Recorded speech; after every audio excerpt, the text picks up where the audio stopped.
Lot to get to. I told Randy I always love it when the agenda's on legal paper.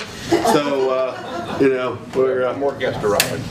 This conference will now be recorded. Yeah. She made it. We will start with our traditional moment of silent reflection, followed by the Pledge of Allegiance. And this evening, I'd ask that you continue to keep Councilman C.J. Rylands in your thoughts and prayers as he continues to undergo medical treatment. Thank you.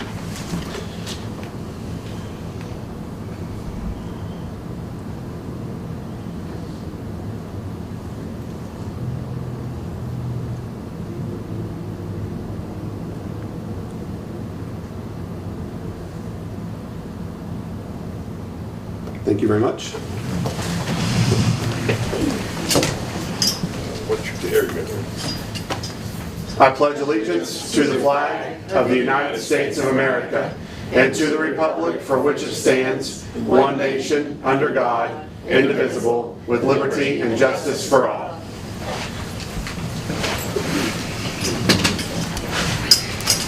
Just as a housekeeping point of order this evening, we do have some folks that are here that aren't typically part of our city council meeting. So if you are on the recognized guest list, you do not have to stay for the entire meeting. Once your presentation is complete, you are free to go. So just throwing that out there.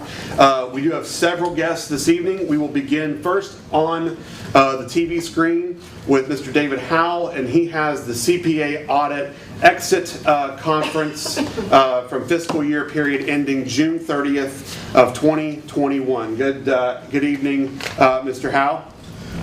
Good evening. How are you, sir? We are doing very well. How are you? We're doing great.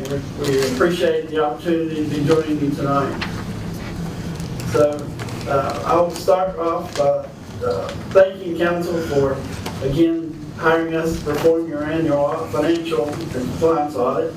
And a reminder that what we were engaged to do was to do an audit on your financial statements to determine whether they were fairly presented in all material respects.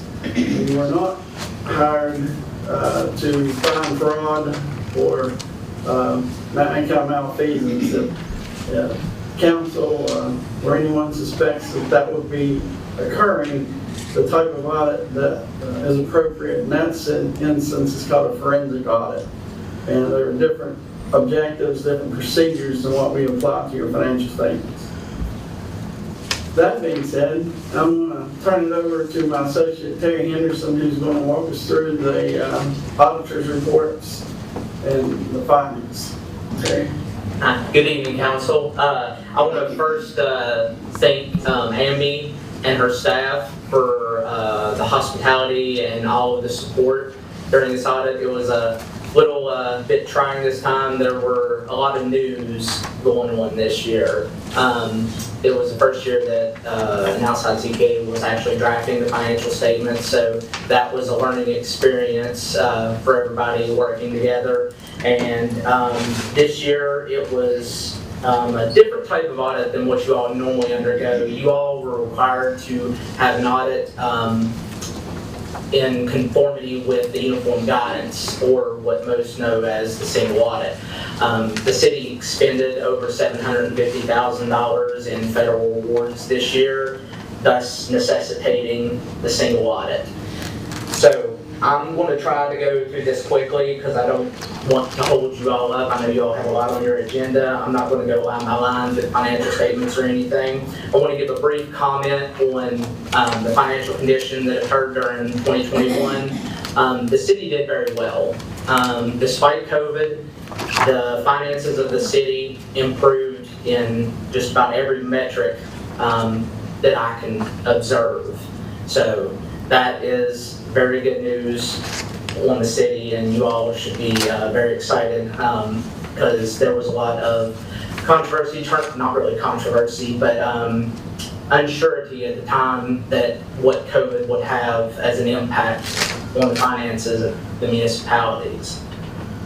I don't know if you all have the audit in front of you, but I'm going to go and reference to page 4 of the audit, and this is our independent auditor's report, and this is essentially, this is what we get paid to do. We get paid to give you our opinion. And our opinion on your all's financial statements for the fiscal year ended June 30, 2021, were that they were fairly presented in all material respects, and essentially that just means that you all got a clean opinion on your financial statements. So that is essentially, that's the meat of the auditor's report right there. That's what you're most interested in. Then there's two other reports this year. Well, there's normally two reports. There's three this year. There is our Yellow Book report, which is on internal control and compliance, and it starts on page 79. And what it does is detail out that that we look over internal controls and evaluate them, and it reports if we found any deficiencies in internal controls within the city. And we did not find any internal controls that we found to be material weaknesses or significant deficiencies that we would be required to report to you all. Nor did we find any types of non-compliance. We have to test certain things as far as compliance with provisions of laws, grant agreements, bond covenants, and that type of thing. There was no instances of non-compliance that we noted.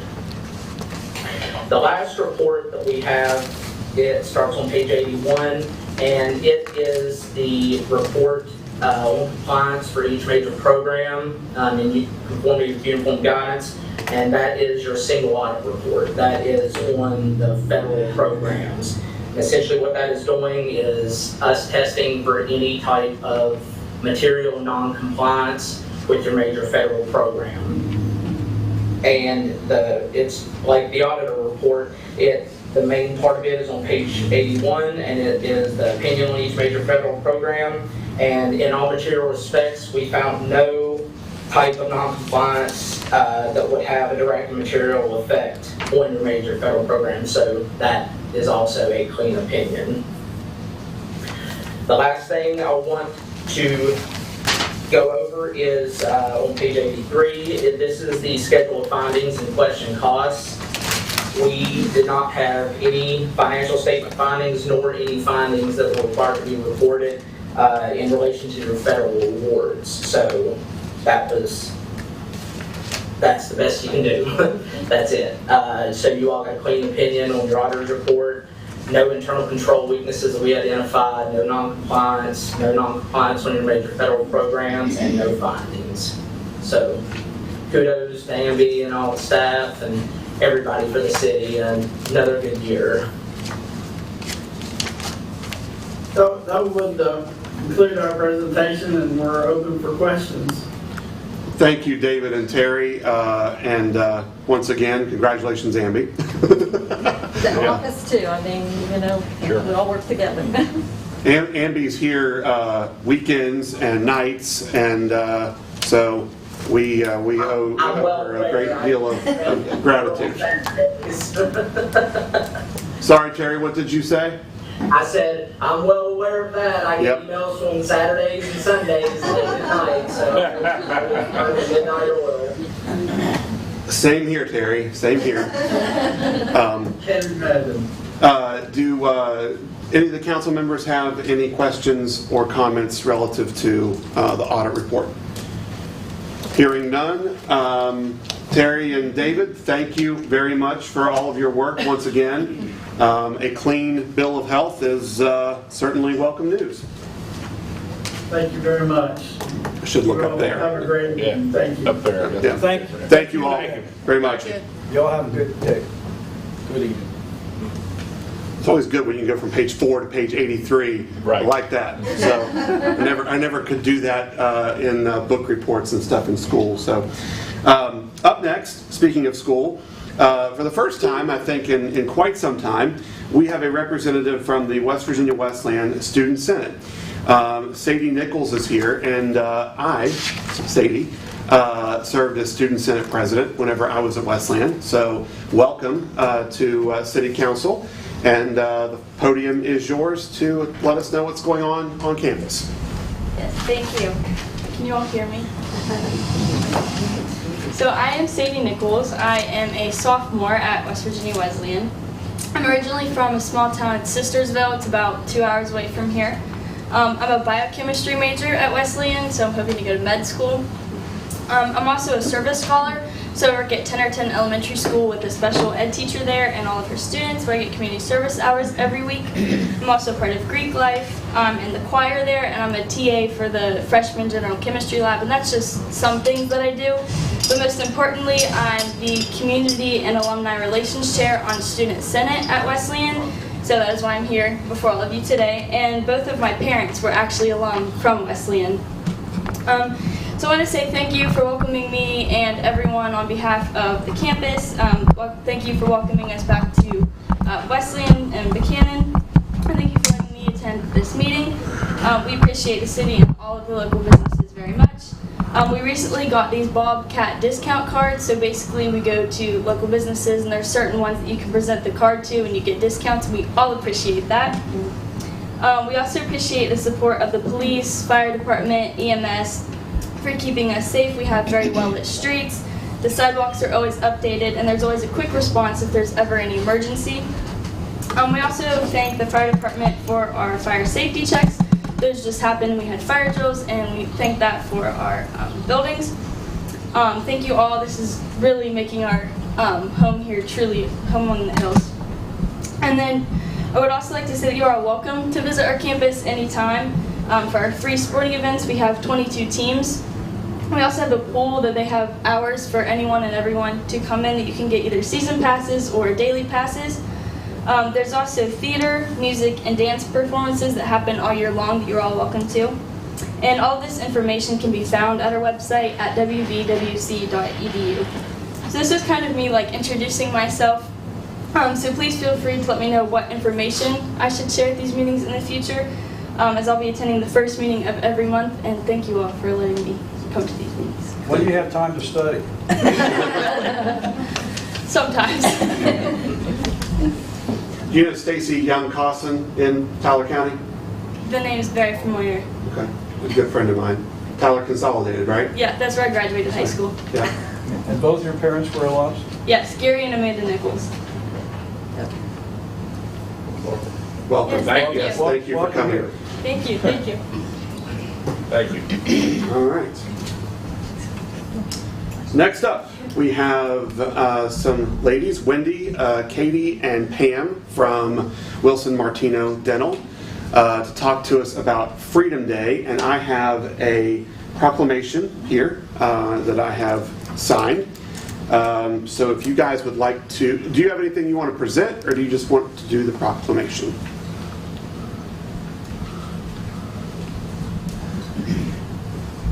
I just wanted to bring attention Freedom Day. This is our 10th anniversary.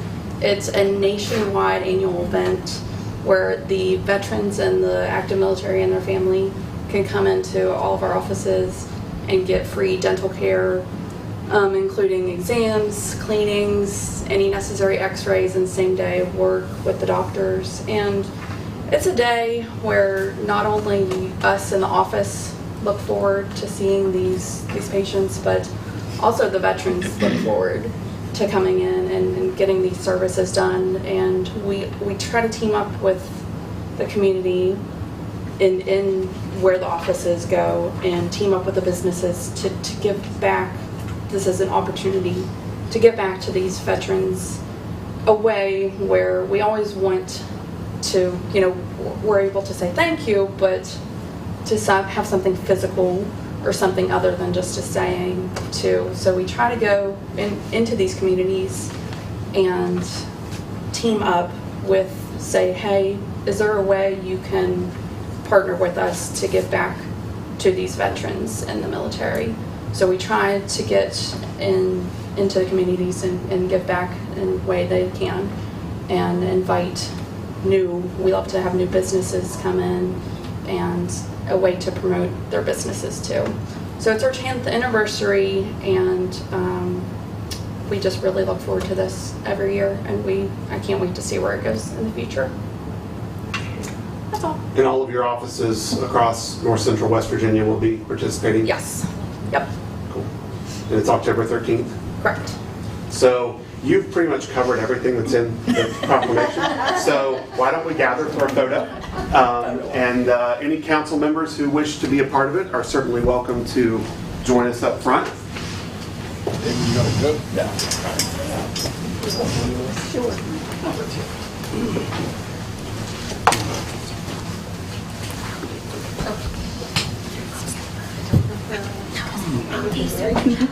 Some of these folks are familiar. I don't know. Are we good? Are we centered? Yeah. Okay. Laura will let Here we you. go. 1, 2, 3, and then it's just. She's clicking. That's the best one. All right, on the professional. I know.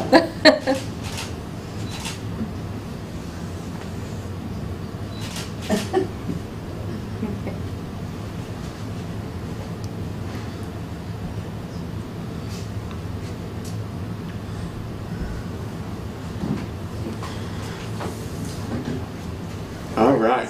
Thank you, Mayor. Thank you all. Thank you all very much for joining us. That This would is be worse. the 10th year, you said? Thank you very much. 10th year. Yes. Yes, 10th year.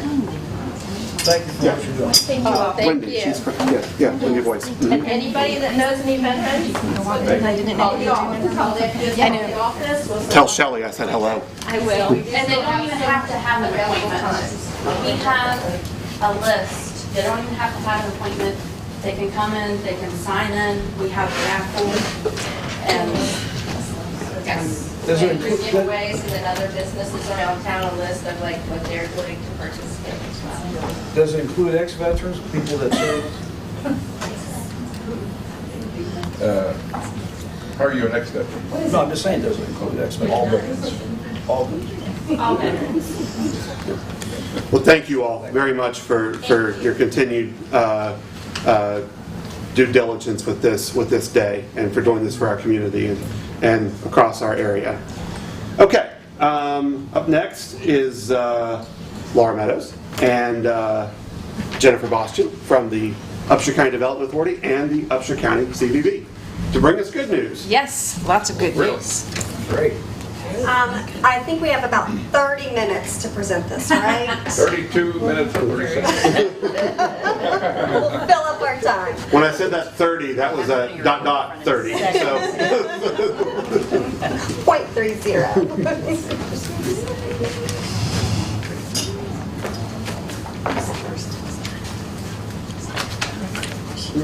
it is. It was crazy. It was crazy. I'm comfortable. Good evening, and thank you for having us tonight. One of the things that we need to do as a community is tell our good news story, right? And one of the goals that UCDA had was to begin to do an annual report so that we're getting that good news, put all into one place. This is our first attempt, and we collaborated with the Chamber and with the CVB Board because we're the primary organizations responsible for doing marketing communications, mostly of the good news story of what's going on in Buckhannon, Upshur County. So our thanks go to some help that my Buckhannon provided to us. And also, I got data from several people at the city and the county to help us put this together. Over the coming years, as we continue to do this, I'll add metrics to it so that we can have a consistent set of metrics that we gauge from year to year. Laura and I are not going to go through every page and every bit of this. It will not take 30 minutes. But I just want to I'm going to just cover a few quick things, and then you can read this at your leisure. You can contact either of us with any questions. We wanted to present this to the City Council and County Commission first before we just put it out to the public. We did our best to gather as much, but you never captured everything. But we have a great story here, and we have people that are starting to listen to it. So this will go on our websites, we'll get it out to the media and that sort of thing. If you take a look at business growth, Buckhannon, Upshur County added 142 new businesses. This is from the Secretary of State's office, representing 11.3% growth. And that's from July 1st, 21 to June 30th, 22. And all of these good news stories are within that time frame as well. Over the course of this last year, the actual projects that happened, residential, commercial, industrial investment in the county added to over $30 million. So I got that right from the city and from the county. So that's incredible, considering, it's been a challenging year. I don't want to take up a lot of time, honestly, but we did cover business, education, healthcare, public safety, and community. Anything else you want to add to that? I think it's, sometimes whenever you start kind of collecting this information, sometimes it can kind of be slow and you're trying to go back. But whenever it starts rolling and you start seeing, like Jen said, this isn't even everything that happened positive in our communities. But whenever you see all this start to build up and you review it and you see just how successful all of Buckhannon and Upshur County has been and all the different people that work together to make this happen, it's just amazing to know that we have such a thriving community. It's really important to be able to have a piece like this to hand off. Like, we've got several developers coming into the area to start taking a look at it over the next couple of months. And they want this kind of information. It shows them that we're on an upward trend. So, one thought I have is that I think it would be very interesting to get some statistics from our realtor community to see how many people from the outside have moved to this community. A lot of times in Appalachia, we get somewhat of a known stereotype that everyone who lives here is from here and no one comes from the outside here. It's very just, if you're born here, you're raised here, you stay here, and the only progression is it moves outward. But I think if we were to look at the number of real estate properties that have turned over here and have brought people from outside of Upshur County, outside of north central West Virginia, and outside of West Virginia itself in, I think we would be pretty impressed and surprised to see how many folks have chosen here to build their lives. And I mean, we know, we can look around town here and know just a few of the houses that have been sold to folks from Dallas, Texas, right, from Arlington, Virginia, from Chicago, Illinois. All of that has happened, and that's just a couple. So I think that would be really something. Arizona. Yeah, Arizona, welcome, yes. Again, a year later. But I think that would be something cool to see, too. Yeah, I'll see if they have that kind of data. That's always the challenge. Right. Do they gather it? Right. But we'll look into that. And I think that would be helpful to others considering moving here, because it is somewhat daunting to come to a place where everyone's already friends and everyone's already coworkers and everyone already knows everybody, and there's not necessarily a big influx of a transient new population. Yeah. So, Any other questions? Anything like that? I think it's great information. All right. Good information. Well, thank you for your time. Thank you. very much. Have a good evening. All right. Let's see here. Going down through here. Got it already. And Jody, you're up. Well, what a great segue they gave me, so I can partner right off this. Perfect. Yes. Speaking of good news, we're really excited again. We're just excited to be back in Buckhannon with the Almost Heaven Barbecue Bash, June 16th and 17th.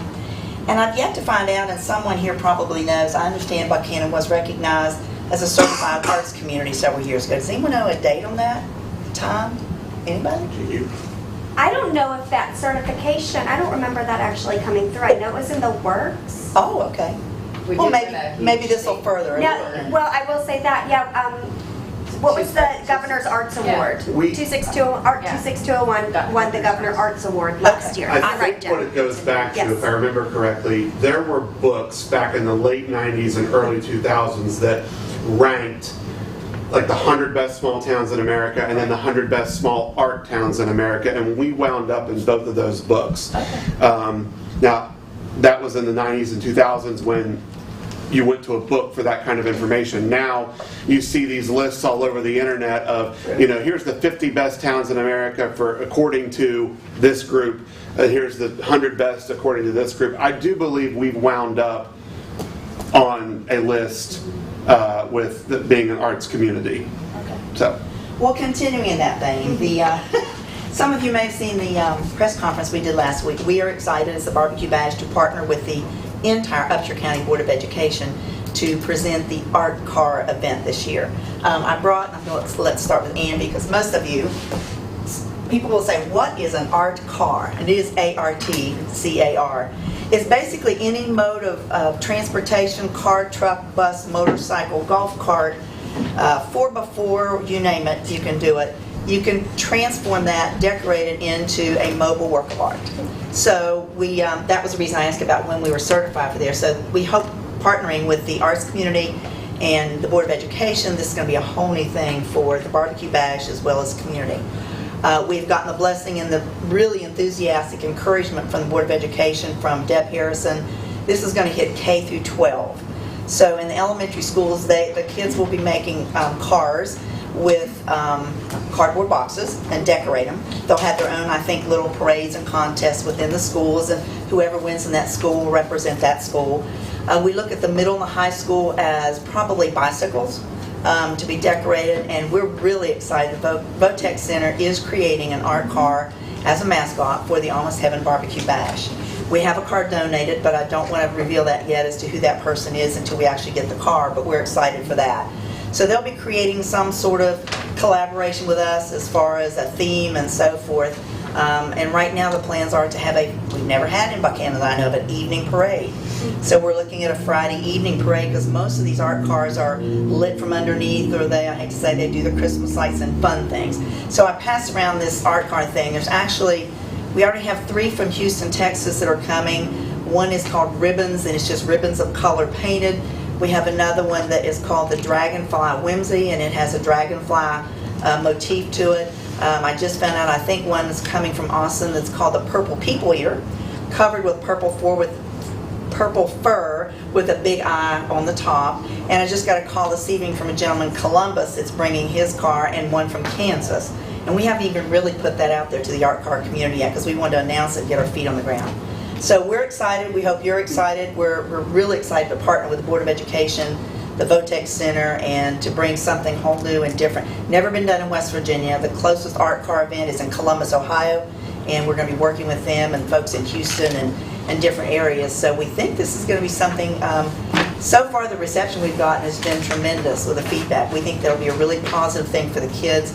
One of the things that struck me that Deb Harrison said in meeting with her is she thinks that art and education and this type of a project will touch some of the students out there that maybe they have a little bit difficulty in reaching through regular academics and curriculum. This will give them a creative ability to, the sky's the limit. We told them the only thing that stands in the way is their imagination.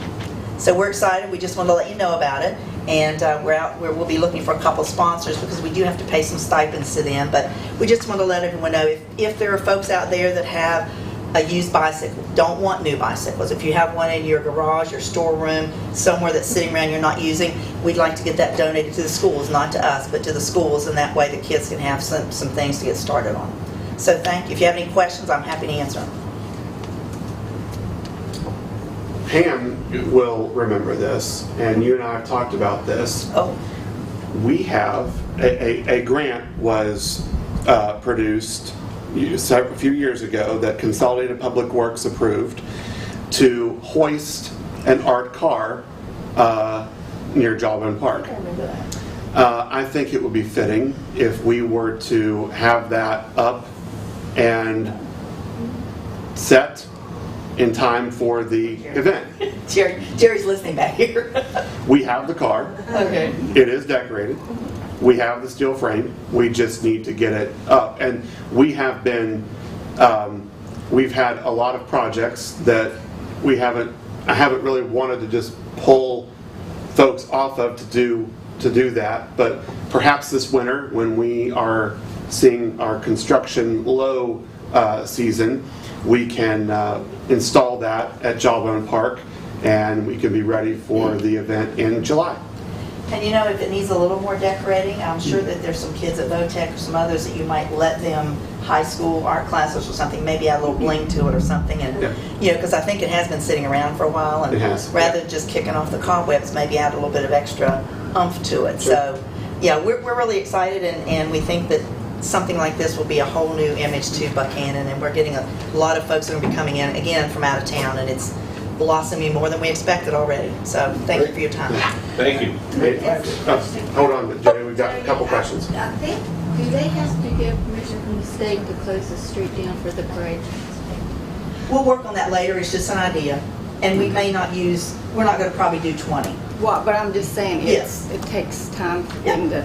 Yeah. We're not even sure that was just an idea that we have. Yeah, we know we have to get that I could permission. see it could probably become very big. Yeah, we think it'd be fun. It'll be different and fun. Yeah.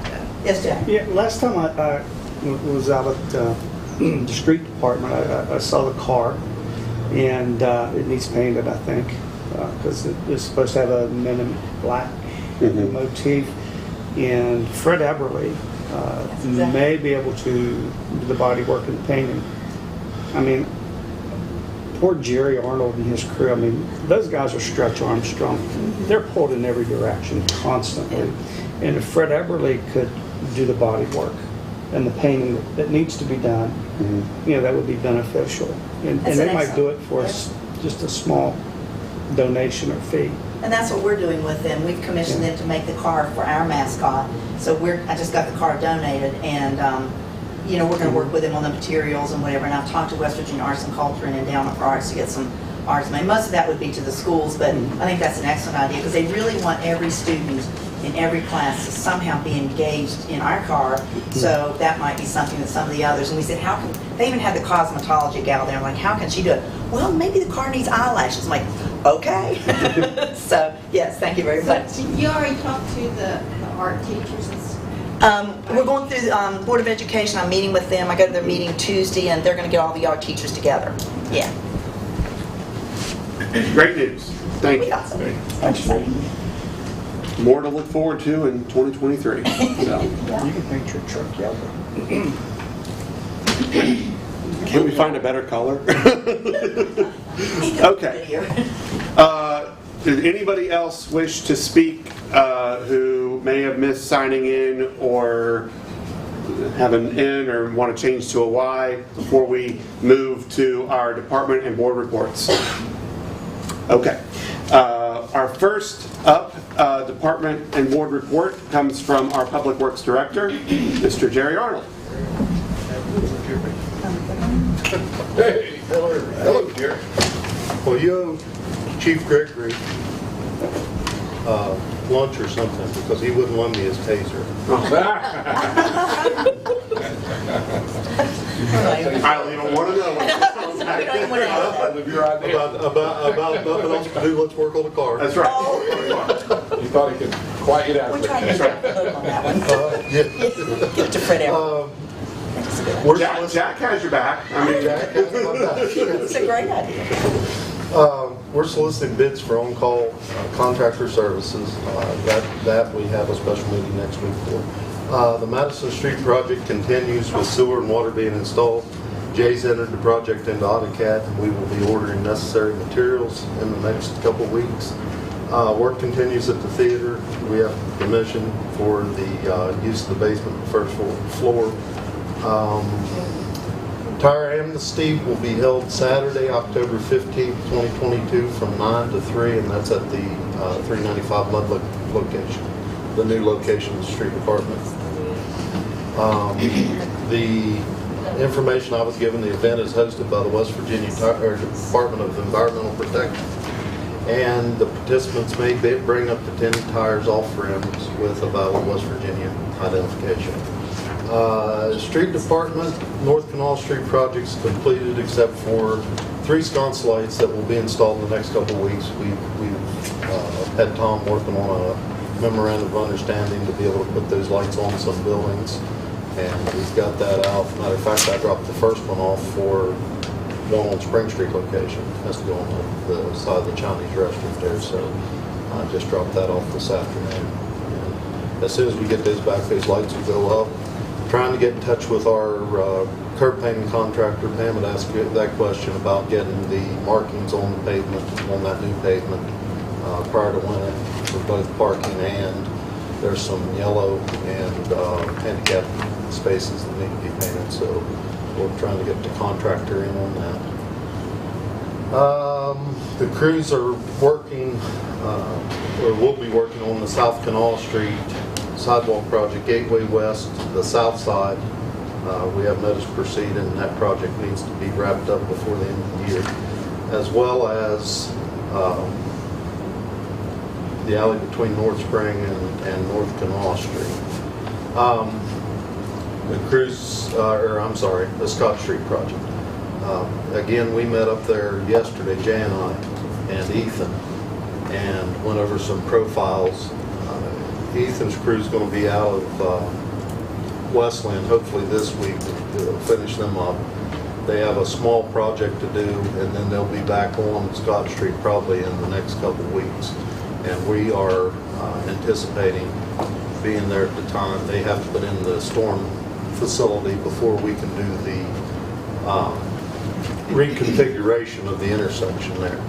So again, that project will be moving forward in the next couple of weeks as well. Sewer, they're working on Madison, of course, as I reported. They're completing the Westland project, and they received their new mini excavator last Friday that they'd been, I think they'd had that out for several months, waiting on that to be delivered. Water department's working on Madison Street, and the crews will be conducting hydrant flushing beginning October 11th. Waste department, we're still trying to fill a couple driver positions and a mechanic vacancy in the department. And the board accepted bids and awarded bid for a closed-top trailer for the transfer station to J&J Bodies and Trailer and Bodies. Engineering, Tenderton Booster Station, we're waiting on revised contract A and B documents from Bethesda for the final review of the project compliance. Contract A will be performed by contractors, and contract B will be performed by the water department. The two contracts will go out to bid as early as 4 weeks from today. FEMA generator hazard mitigation grant number 2. The Cummins, who is the engine manufacturer of the generator, we had a catastrophic failure on that generator right after it was put into service. They have reinstalled and repaired the generator at Brook Street. That's what that's about. The generator grant number 1, the contractor for contract 2 completed the concrete pour at the wastewater treatment plant generator, the automatic transfer switch and transformer pads, and seated multi-pad sites. The contractor for contract 1 has completed the concrete pour for the elevated steel platforms foundation and begun installation of the elevated steel platform, and that's for the one at the raw water intake. Gateway West Phase 2 construction, again, construction activities will resume in the next couple of weeks. On the south side of the old Weston Road, and we had a meeting with the DOH to discuss, if anybody's familiar with the open trench at the bottom of the hill at Amelia Drive, there in front of the old Reed TV building. That open trench is a maintenance nightmare, and usually the street department's the one that has to clean it out. It fills with leaves and everything. Well, long story short, while we were doing this or planning for this project, we met with DOH engineers, and they've agreed to provide all the materials and everything to eliminate that open trench and repair that storm line that goes up Amelia Drive, and we'll eliminate that trench completely and have a lot better storm sewer right there. So it's another collaboration on a project between us and the DOH. The Pinky Poundstone Riverwalk Trail, Jay's begun the design for the 1,000 linear feet extension, the walk trail from Marion Street to Preston Street, Wood Street intersection as time permits. The DOH would like the design completed prior to December 1. And then Jay's been working on a REAP grant, and he received news that the grant application was accepted, and the city is one of 21 communities to participate in the pilot program to raise abandoned, dilapidated structures. And I had an inspection from REAP on some equipment that we received a grant for in recycling in the past, and I'll tell you that the fellow I talked to said that they were looking very favorable on us for that grant. So, and that's all I have, Mayor, I believe, unless there are questions. Any questions for Jerry? Just that, the person that we hired to do the extra mowing and stuff around town. Yes. Well, Jim Andrews stopped me and told me he had to take care of that gully himself over there. It's on Cleveland Avenue, you know, where it dips down beside his house. That, evidently, the person has been cutting that over I don't there. think that's on his list, ma'am. I think that is, the street department does that a couple times a year. Okay. It's not a regular mowed area. Okay. You know, we allow vegetation to, and again, the reason we don't continually have equipment or in there all the time is because of erosion. We don't want to totally eliminate the vegetation in there. So that's probably what's happened. Like I said, it's not on his contract, I know. Okay, should I tell him not to cut so often? Yeah, it shouldn't be cut. It shouldn't be cut like a regular lawn. Like I said, you know, I don't want to discourage anybody from helping out with maintaining properties, but there's a reason. Yeah, we usually cut that a couple times a year. Okay. All right. And that's the reason for it. Okay. Thank you.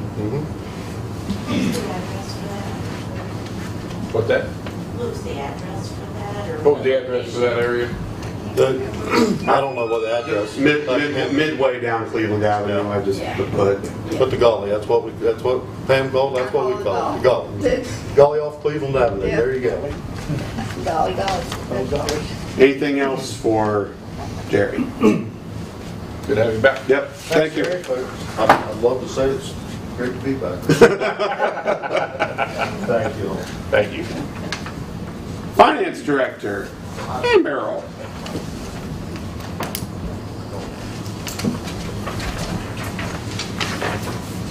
Okay, in your package, you'll see your balances for September.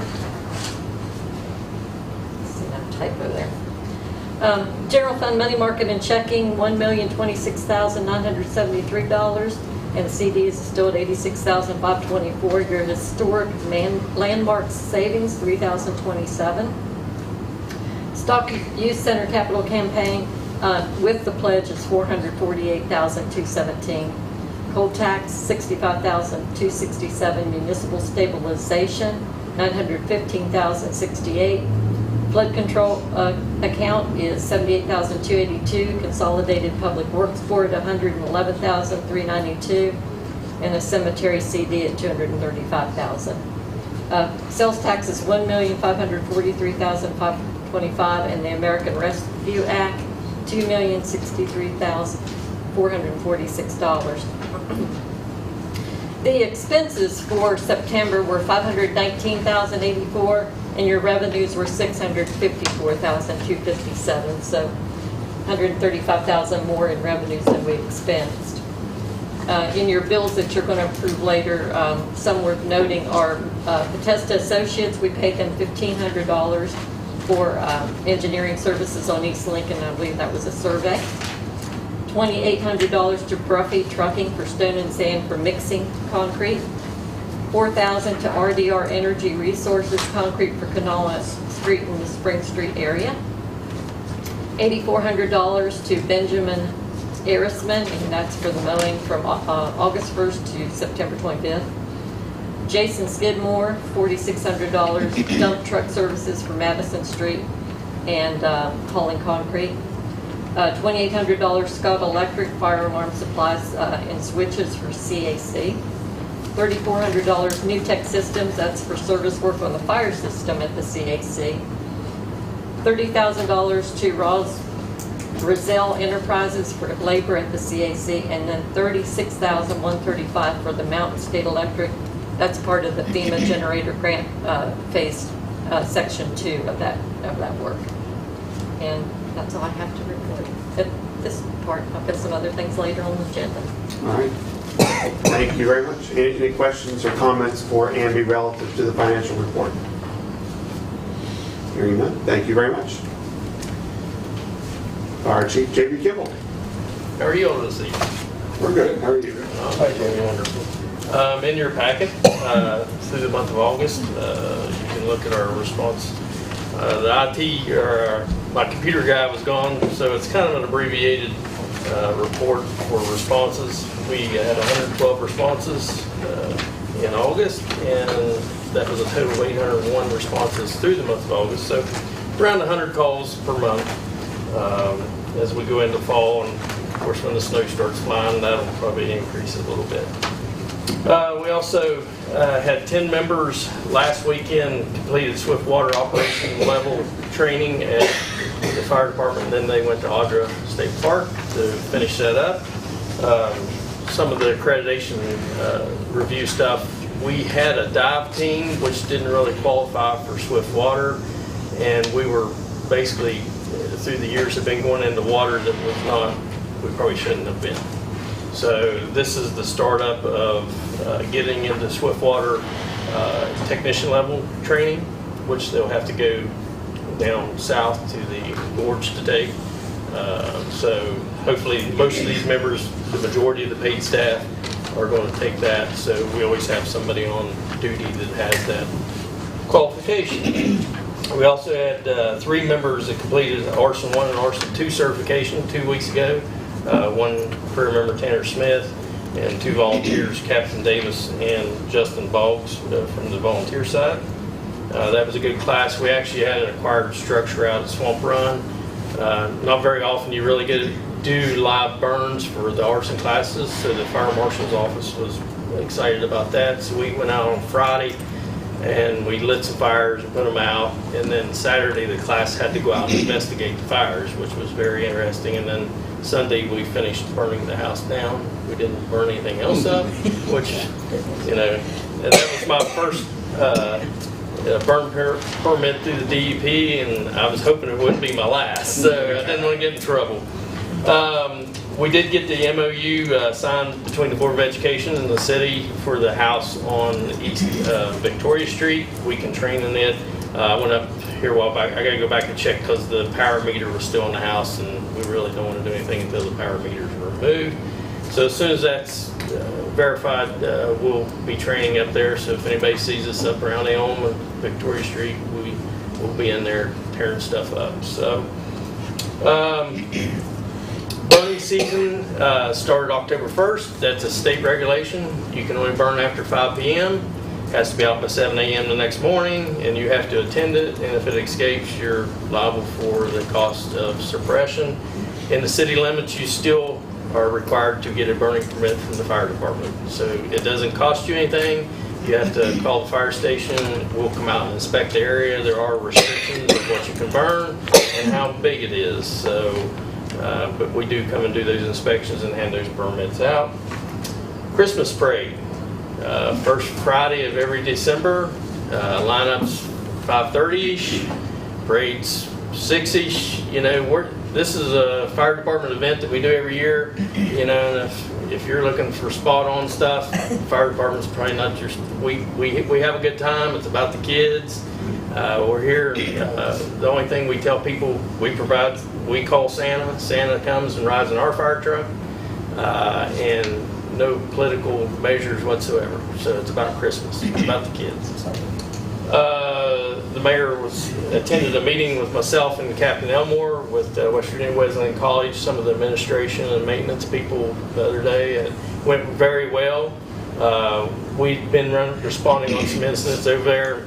Really need to sit down and just talk about the expectations and how their administration and their organization operates as far as security and maintenance on fire alarms and calls over to the college. So it really cleared some air. It was a good meeting, and we'll probably have some follow-ups with that. I've talked to Jerry Myers at the water plant, Jerry Walmsley at the water department, and have spoken to Kelly Arnold. I presented an after-action review to them after the chlorine leak at the water plant. There are some concerns for alarm systems and stuff in that report. Also, there's some concerns as far as training at the fire department. That is a hazmat technician level response to mitigate that. We do have a few of those at the fire department. Fortunately, that day we did have enough to handle that situation. But if the expectation is for us to handle that 24/7, 365, I'd spoken to the mayor. We probably ought to look at having a hazmat technician class at the Buckhannon Fire Department and getting all our career staff in it if we can, and maybe possibly a couple water plant operators or somebody from the water plant. There is a cost for that class, and we spoke about that. And of course, if anybody attends it from the fire department, they would have to be paid if it's off duty. So there is a cost with that. I will follow up with him on that and speak with the water department organization. Another thing, back in January, when we were doing budget discussions, it was brought up about refurbing the 2009 Suffin fire engine. So in April, when we received the 2021 engine, that engine cost $543,000. Okay, that same engine today is about $600 to $610, same truck. So as you know, everything's going out of sight. The thought process was to have them come and look at that older engine, the 09, to see what it would cost to refurb it completely or prioritize what needs to be done with it and go from there. We have that bid back. A total refurb is between $250,000 and $300,000.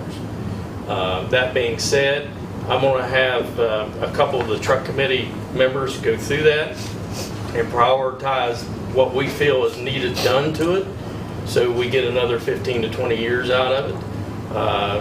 We do know the engine and the transmission and the pump just needs looked at, just because, I mean, it's 13 years old and it's got a lot of, it's getting miles and hours on it, and it's been used quite a bit. So that could be the first thing, and then we look at, the cosmetics. I know two of the seats, I never thought in my career when I first started that we'd wear a seat out in a fire engine, but two seats in that fire engine are wore out. So just things like that. So I'm going to have that, some of the truck committee look at that and prioritize what we feel we really need to do with that fire engine. So I think it's important, as you and I talked, to have the full, every possible thing included on the quote, so then you can go through and decide what, because when you're looking, it's a lot easier to look at it and subtract than to think about and add. I support that, a refresh of some sort to that engine, especially as we see ourselves being leaned on more and more and more for outside of our fire district calls. We are running calls in every other fire district in the county, just because we've reached that level of need in our community outside of Buckhannon area. We are, as Jack knows, the other night he was at the Fire Association meeting. We continue to discuss recruitment and retention in volunteer fire service. It's very difficult. I mean, in today's world, we're looking back at possibly educating in the high school realms. That's a possibility. It's difficult when both family members are working and they have to commit time, and there are standards in the fire service that they have to achieve, and it's horrible to say, when you have people that are 60, 65 years old, it's very difficult for them to be firefighters. They can help you in some certain aspect, but when it comes down to actually putting fires out and cutting people out of cars and going over hills and in the rivers and stuff, I'm 53 and it's a young man's game. There's no doubt about that. Well, there was a time, not that long ago, but there was in your career certainly, where you could just go to your local fire departments, put your name on the paper, and they say, we'll call you. You'll know when the bell rings, come and jump on the truck and we'll go. It's not like that anymore. No, and it can't be. And you know, we're learning a lot as we go through our accreditation process of trying to mirror the volunteer and the career staff, and that's a feat itself. Just it's hard to demand more. You know, there's only so much you can squeeze out of a sponge, you know, and you know, Captain Davis usually puts it to me the best way, and he has a glass full of sand, and everything you ask him to do, he pulls sand out of that glass, and when it gets empty, he's out of time.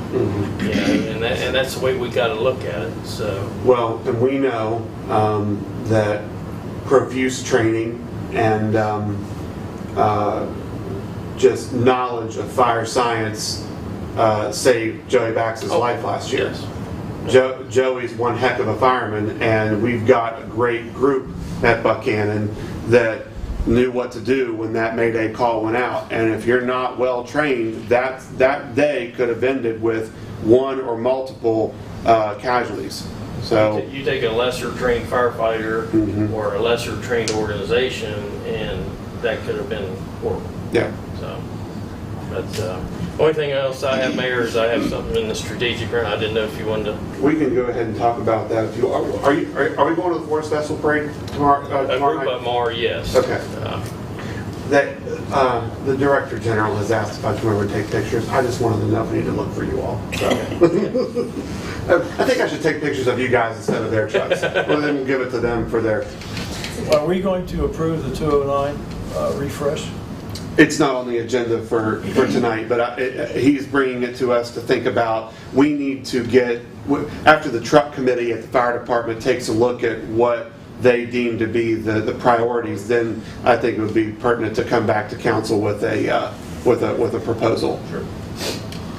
So let's go and talk about F4, which is the approval to advertise to accept bids for a fire department life pack 15 heart monitor. Okay.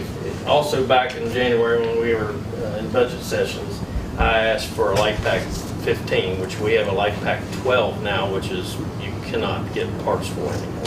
At that point in time, when we purchased it 3 years ago, it was going on the outside, but we couldn't afford a life pack 15 at that point. In January of 2022, a life pack 15 cost about $22,000. Today they're almost $30,000. So 8 months later, that's how much of an increase. Everything in the fire service, just like everything else, is just went out of sight. So I spoke to Amby, and they actually have a lease program where you lease it a cost per year, they maintain it, and then at the end of that lease, you can either purchase it or get another one. And we thought that was probably our best bet, but it's over the $25,000 in total cost, so we have to bid that out. I'm just asking for approval to spec that out and send bids out to companies that can provide a bid. I entertain a motion that we approve to advertise to accept bids for this Life Pack 15. So moved. Second. Thomas Bucklew. Any further discussion? All those in favor signify by saying aye. Aye. Like sign opposed, motion carries. Thank you. Any? Ask a question? Sure. How long are the lifespan for one of those things? Well, the Life Pack 12 we bought it reconditioned, so it's probably, I would guess, 12 years old. You know, because we bought it reconditioned, we've had it over 3 years ourselves. So the Life Pack 15's been around for maybe 7, 8 years. And of course they've improved them. There's actually a Life Pack 20 now, but it's a inter-hospital facility thing. And basically what it does, it can check your oxygen levels, it does your blood pressure, it can shock you, it's like an AED. So it's a key component to our medical response. So. Well, I was just wondering if it's when we get more than 1 or 2 or 3 years. Yeah, I mean, it'll be a 5-year contract on it, and at the end of that 5 years, you know, if they have a Life Pack 16, and we'll get one of those, and then we'll give them the 15 back. So. I have a question about your hazmat training. You mentioned that the water department will be going. I'm assuming that there's hazardous chemicals at the sewer plant and perhaps the transfer they don't station. have chlorine at the sewer plant, no. Now, there's other places in our community that do. I mean, there's chlorine, you know, like at Wesleyan where they have pool, but it's a different type of chlorine. Right. the water plant is in town right now is probably one of our largest dangers of a leak that affects the community. You take a major chlorine leak on a 1-ton cylinder and the wind direction going the wrong way, it's serious news real fast. Yes. And that's why we need, in that after action, we talked about the alarm system. When that alarm goes off, people think it's a fire alarm. There's no fire alarm at the water plant. If that alarm goes off, that means there's a chlorine issue inside that room of some form or fashion. Doesn't tell you how bad it is. You don't know how bad it is until either we arrive or they have a system inside the water plant that tells you how many parts per million. So the local people need to know that. We're trying to figure out a way also for 911 to do like a reverse 911 call to the immediate houses. But the trouble with that nowadays, not everybody has a landline. So that makes it difficult because that immediate 300 to 500 foot area right there around the water plant is the most dangerous area to be in. And we were fortunate that day not to have any wind associated, so we acted very quickly to try to determine where the shelter in place or evacuation order was going to be, which ended up being a 1-block radius around the plant. So you take the wind direction and then you ask for weather, is the wind going to change directions, is it going to be consistent, how high, so then you judge how far you're going to have to go. And chlorine's nothing to mess with. So, but that area there is one of our places that I worry the most about. If we would have a major leak there, and then it may not even be in the plant. It could be in transition of the 1-ton being brought out or brought in on a crane. Because they have a crane system. Somebody could drop it. Anything could happen. They plan for that at the water plant. And years ago, the water plant had their own SCBA air packs and stuff like that. But in today's world, with regulations, unless you are fit tested, you can't have a beard, below your chin line, stuff like that. Unless you take annual training on that, there's no sense in trying to maintain a $10,000 air pack for somebody at the water plant. Which is exactly why our Class 4 plant operators, we say it's almost equivalent to a 5-year chemistry and biology degree. To know all of the ins and outs, so that is a very intricate process to pull the water from the river and transition that into what comes out of our spigot. So that same situation, and this is what I brought to the mayor's attention, that same situation on a weekend, if we didn't have the hazmat techs that we did that day, so hazmat operations level cannot go in and shut that leak off. So what they would do is secure the area, evacuate people, and either call Clarksburg, who has the regional response truck, with maybe some assistance from Bridgeport. Elkins has a few hazmat techs. Really, after 2001, there was a big rush of hazmat techs. We had the regional response truck. We remember the tractor trailer we used to have. That was a regional response truck. Well, it went away, and Clarksburg still has one. So they have a response. We call the state OEM, say we need a hazmat truck. They would send that truck over, but you're looking at an hour delay. So that's why it's not that difficult to mitigate that situation, but you got to have the training. Right. We were just fortunate to have the guys that have it were all available that day here for Buckhannon. So thanks. Yep. Anything else? I don't think so. Thank you. Thank you. Have a good evening. Good day. All right. Correspondence and information. We got Oh yeah, I'm sorry. I'd already crossed him off because I texted him. Tom is he's got some issues under strategic issues for discussion over vote, so he does not have a individual report. So correspondence and information. As you can see, we've been busy. City of Buckhannon is hosting the West Virginia Municipal League Board of Directors. That is the 20th and 21st of October. And because of that, as a reminder, we have rescheduled our City Council meeting to Tuesday, October 18th, instead of Thursday, October 20th. At 7 p.m. and that still will be here. I would encourage all of our council members to attend the reception that will be Thursday night of the Municipal League attendance here in Buckhannon.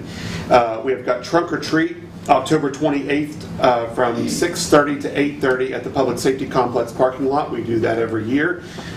We've got Trick or Treat within city limits. That is Monday night, October 31st from 6 to 7:30. We've got a flyer for Buckhannon.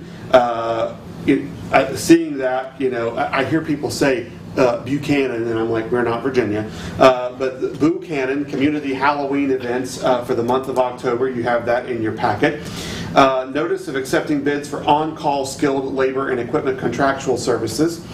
We've got the letter from FEMA about the city's participation in the community assistance visit. We've got a thank you letter from the Buckhannon Health Department for the use of space at the Public Works facility. They are finished with that facility. They've moved on. So they sent us a thank you for allowing them to use our space out there with Jerry and the rest of the gang from the street department. We've got a proclamation for Breast Cancer Awareness Month. We're very excited. If you haven't already heard, we are going to be the backdrop for a movie that's called In God's Time by JC Films, and they will begin filming next week. So we, the city, Randy, myself, we've been working very closely with Jason and Heather to get houses, to get backdrops, offices, cars, use of a room at the hospital, the cemetery, a country road, all for their use to film the film here in Buckhannon. So we're really excited to be the host of a film here, and Buckhannon's going to look a little different in this because the setting is in the 1970s. So I don't know what that's like, but I'm the only one. Well, the three of us right here are the only ones that don't know what that's like. Yeah, Jack, you want to tell us about the 70s? But that was the heyday of Buckhannon. That's right. Yeah. It was the heyday, period. Hey, since you mentioned about the filming, if anybody out there has a Volkswagen Beetle from the 70s, late 60s, 70s, they're looking for wanting to use one, but they would like for it not to be white if there's one out there. Okay. Brand new. One of the instructors out there in that picture, I don't know what year that is. I thought he said 70s, but it's an instructor, Fred Everly's a picture in the, might call out there. It's in my Cool. So be watching for the film crews around town next week. That's what's going on. Report of cat and dog activity from the Upshur County Commission for July. Smoking Axe Corp. That is a new zoning form. To the ABCA. That is a new. They're popular. I think there's one in Bridgeport. It's an axe throwing restaurant. It's going to be out by the railroad tracks on Route 20, Locust Street, right where there was a State Farm office in there at one point. It's been vacant ever since, right before you get to the donut shop. So that's in your packet. We've got the contract and agreement for the City of Buckhannon and Gamble Amusements for West Virginia Strawberry Festival, and that's for 2023 through 2027. We, as the city, we engaged with that contract for this upcoming term. It just made more sense for the city to sign the contract than the Strawberry Festival. We own the property where the carnival is setting up. So from a liability standpoint, it just makes more sense if we sign the contract. So that's been executed, and all parties have a copy of that. We've got a special city council meeting on Friday, October 21st, 2022 at 1 p.m. And this is to review the bid opening results for the on-call skilled labor and equipment contractual services. When we advertised this weeks and over a month ago, we didn't realize that the Municipal League was going to move its date to that week to host it in Buckhannon. So normally we would be able to do that at the city council meeting that night, but the bid closes that evening and we don't have a meeting, we have it on Tuesday. So we need to ask for you to come in for a very brief meeting on Friday, October 21st at 1 o'clock. If you need to zoom in, it's perfectly fine at 2. And then we need to remind you again, City Hall will be closed on Tuesday, October 11th. That's next week. We are getting all new office equipment out front, and so Teresa and Amby and all the ladies out there have put their claim to what belongs to them, and when it all gets taken out and then we get the new in, very few pieces of the old will be remaining, and then there's the technology piece that will be remaining too. But City Hall will be closed on October 11th. Our staff will be here to work on getting the new equipment set up, and then we'll resume operation on Wednesday, October 12th. So that is all for correspondence and information. Consent agenda. We've got the approval of the minutes for the regular meeting on 9/15. We've got the approval of the building and wiring permits, and then we've got the approval of the payment of bills.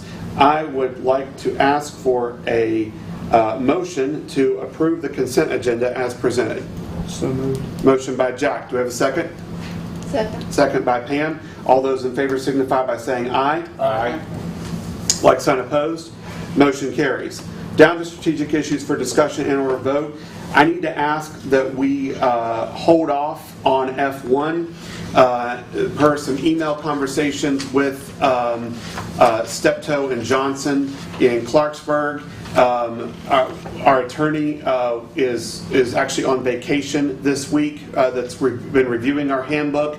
I'd like to ask that we push that to the October 18th meeting so that we can get the final draft to you at that point. Is that okay? Absolutely. Okay, thank you. So F2, approval of the contract with AT&T cell phone service and GeoTab fleet management service. Tom and or Amby or Jerry, if you want to chime in on this. Jared, Yes. you and I can talk about this. You and I can talk about this. I'll kind of lead in, but he'll have to help fill in. So, FirstNet is an AT&T service that is offered to first responders, and it speeds up. It kind of gives us privileges to their network if there's emergencies or at any other time too. So Jerry contacted them, and they came in to talk with us about it, and they offer quite a bit of perks with this. And I'll cut to the chase. They're going to be cheaper in the long run. So, but with that, they also give us free self boosters. So we don't get service very well in the basement, and there's some issues down at the Public Safety Complex. So they will free of charge give us cell boosters for those. They waive activation fees and upgrade fees and cancellation fees. There are none of those. We are truly unlimited data. They're through the state contract, West Virginia State Contracting. They also offer to employees that work with us the option, if they have AT&T, there's some discounts there, and then they also can join in with the FirstNet services. There's credits that come back for activation fees, and I think in your packet you should have the information on the credits that we get back, and those can be used toward any items that we may have to purchase, if we have to purchase any types of items. The other thing that we had, one of the reasons we looked at it is we were having a lot of trouble with getting, with our current vendor, there's been recent issues with keeping track of our vehicles. We use that in all of our city vehicles now, including the police cruisers, the waste trucks, the water trucks, and in many cases we need to know where those vehicles are at. And we've not been getting good data from those. So they offer this service too, and our current bill is about $3,500. Theirs, now this is without any taxes, is $2,900. So we think we're going to end up in the end, once we go through and decide what equipment we really do need, about the same price, probably still less, but about the same price, but with a lot more perks to it. Anything you want to add to that? Well, just as you alluded to, we had a hodgepodge of cell service, and it was very difficult. I'd get a copy of the monthly statements, and it was very difficult to distinguish everything that was happening throughout all those vendors. We had devices on Sprint, devices on AT&T, devices on US Cellular. So this also helps on that side of things with having one vendor, one company to go to, and a local presence to be able to go to. As Amby was talking about the tracking devices, the GPS tracking devices in our vehicles. We currently, of course, we're paying a Sprint connection for those devices, but we have someone in town now that we can go to when we have problems with those devices to be able to help us out. And as she was saying, we've had a lot of issues over the past, year probably, with the service to those devices being very spotty. So again, we would lose vehicles, and you can imagine it's very important for Matt to know where his officers are at any given time. So again, it makes good sense to move forward. This company, as Amby said, we have priority on the network. That means if something's going on, they will drop their other customers, and we will have full reign of the network to be able to use the data or to communicate. The other really, what I thought was really neat about this FirstNet is, and it'll really help out in the events like the Barbecue Bash, Strawberry Festival, the Wamsby event, is we'll have push to talk on all of our phones. Mm-hmm. So essentially, we don't have to carry radios to talk to police or fire. Public Works will have a direct line of communication via the cell phones to communications with police and fire and other agencies within the city or even county.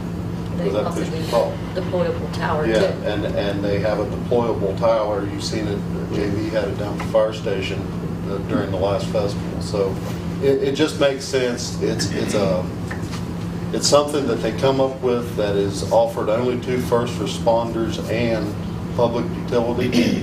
So, like I said, it just makes sense, and especially if we can save a little bit of money on it too. And the person who is the really over FirstNet for this entire for AT&T's West Virginia region actually lives here. Yeah. His name's Eddie Massey, good guy, and so we have a local connection to this right here in Buckhannon. So no brainer to me. Yeah, that's our pitch. Unless you want to sing a song or something. Yeah, sing your favorite song and do your favorite dance. How about we just do a motion to approve? Are you motioning? I am. All right. Is there a second? Second by Jack. All those in favor signify by saying aye. Aye. Like sign opposed? Motion carries. That's a good segue, wasn't it? Yeah. Okay. Approval agreement with I3. Goodbye, Shorty.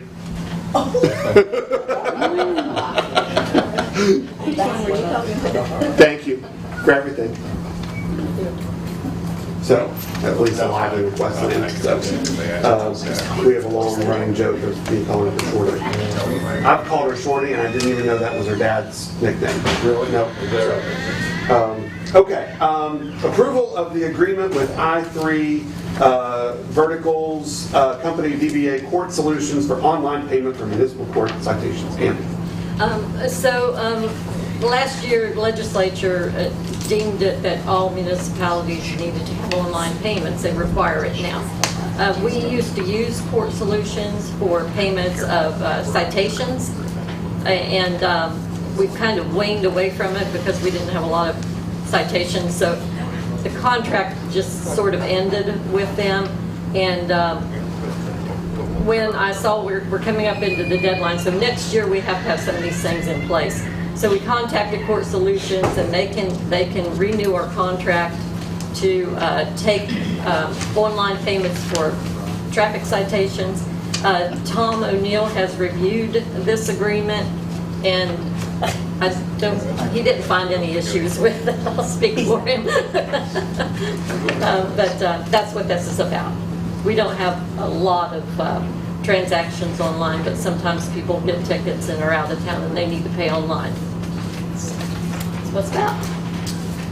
All right. Is there a motion to approve? So moved. Motion by Randy. Is there a second? Second. Second by Dave Thomas. All those in favor signify by saying aye. Aye. Aye. Like sign opposed? Motion carries. We have already taken care of F4. So we will ask for Mr. O'Neill to come to the podium, and we will talk about two draft ordinances, 461 and 462. First, 461 F5, and that is Stockard Youth and Community Center membership discussion, and it would be to direct for a first reading next meeting. Mr. O'Neill. Right, so thank you, Mr. Mayor. Council has before it draft ordinance number 461. Be happy to discuss that. As we've discussed previously, it reduces the size of the Stockard Youth and Community Center Board of Directors by 2 members from 11, which is currently, to 9. It does that by eliminating 2 at-large seats. And it also, under the current ordinance, the Stockard Board is directed to meet monthly. This ordinance changes that to meeting upon the call of the chair, which is the mayor, no less frequently than quarterly. So you can certainly continue to meet monthly if the workflows of the board justify it. Otherwise, you're free to meet on a less frequent basis. Those are the 2 main provisions. I think that's appropriate due to the fact that the council has now has discussed and decided the plan of action across the street with the building. At this point, we transition really solely back to programming. And I'm not sure that we need to meet monthly all the time when it comes to programming, because there are lighter times in the year where we don't need to really talk about much. So if any council members would like to weigh in on the draft prior to next meeting, this ordinance will appear on the agenda 2 weeks from tonight for first reading. First reading, first vote. Yeah. All right. Thank you, Mr. O'Neill, for that. Now, F6, Ordinance 462. I guess I should say these are provisional ordinances, but they would be numbered as such. Let me set the table here very briefly. We heard, those of us who are on the Consolidated Public Works Board, we heard a discussion and a request from the our judge, Helen, to ask for the Consolidated Public Works Board and City Council to kind of update, change, add to our parking enforcement by adding a wheel boot. We have recently had some trouble with collecting a certain repeat offender's fine in the downtown area, and that those fines have accumulated quite a bit. This would help us to have the offender not be able to move their vehicle until the fines are paid. This happens so very rarely, but we are talking about quite a sum of money at this point that and it's just quite frankly a blatant flaunt of not wanting to comply with the ordinance structure that we have in place. This would, and I think that and Mr. O'Neill can elaborate, this would be after a certain threshold of fines accumulated, would we want to put this into effect? Well, the ordinance doesn't spell that out. That's going to be left up to the discretion of the parking enforcement officer or the city police who are authorized under the ordinance to deploy. But it wouldn't be just after a first parking ticket or a second one? No, I think he trusts the parking enforcement officer to be deliberative and in the application of this. The ordinance authorizes the acquisition and use of vehicle immobilizers, parking boots colloquially. It also provides that if an individual has a boot placed on their car, their citation is going to be subject to an additional $50 administrative fee that is intended to help recover the cost of the boot to the city. And for that reason, this would have to be a 3-reading ordinance because it raises revenue in that regard. But that's the gist of the ordinance. I'd be happy to take any questions or any edits. And again, this ordinance is intended to appear on the agenda 2 weeks from tonight for first reading. Question. The municipal judge, what part does the judge play on this? Well, the judge, I mean, if someone is cited for any kind of, receives any kind of citation, including a parking citation, they can, challenge it in front of the judge. The reason that our municipal judge kind of brought this idea to us has to do with the practical difficulty of getting some habitual parking offenders in this community to, pay their fines, and we can.